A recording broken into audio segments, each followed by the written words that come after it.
Pending असणार आहे. महायुतीमध्ये 2 जिल्ह्यांचे महत्त्वाचे पालकमंत्री पदासंदर्भात भाजप आणि एकनाथ शिंदेची शिवसेना सर्व एकत्रित बसून नेते काय निर्णय घेत आहेत हे पाहणं महत्त्वाचं राहणार आहे. बीड जिल्ह्याच्या पालकमंत्री पदाचा विषय अजित पवारांकडे जबाबदारी होती. पालकमंत्री म्हणून अनेक गोष्टी आम्ही पाहिल्या होत्या कामाच्या. आता तुमची काय अपेक्षा आहे?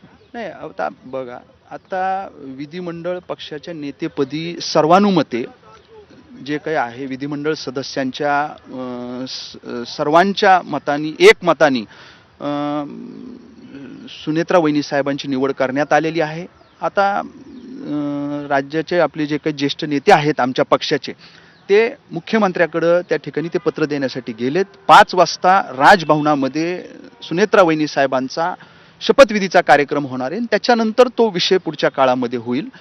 आवडेल काय आवडेल? निश्चितपणानं शेवटी सुनेत्राताई अजितदादा पवार हे नाव कुठंतरी त्यांच्या ते उपमुख्यमंत्री म्हणून काम करत असताना राहणार आहे. तर निश्चित आवडेल. पुढच्या काळामध्ये बीड जिल्ह्याची जबाबदारी त्यांच्याकडे आली तर आम्हाला काम करण्यासाठी त्यांच्या नेतृत्वाखाली आवडेल. करता सुनेत्रा पवारांना अर्थ आणि नियोजन खातं सध्याच्या कालावधी पुरतं मिळणार नाहीये, त्यामुळं मुख्यमंत्र्यांकडे ते खातं जाणार आहे. या बाबतीत काय नाही, आता हा विषय जो काय आहे सगळे जे काही पक्षाचे नेते आहेत ज्येष्ठ नेते आहेत त्याच्या बाबतीत तो निर्णय घेतील.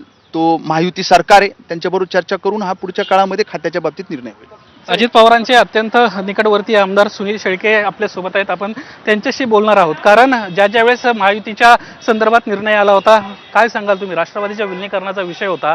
आता मात्र ते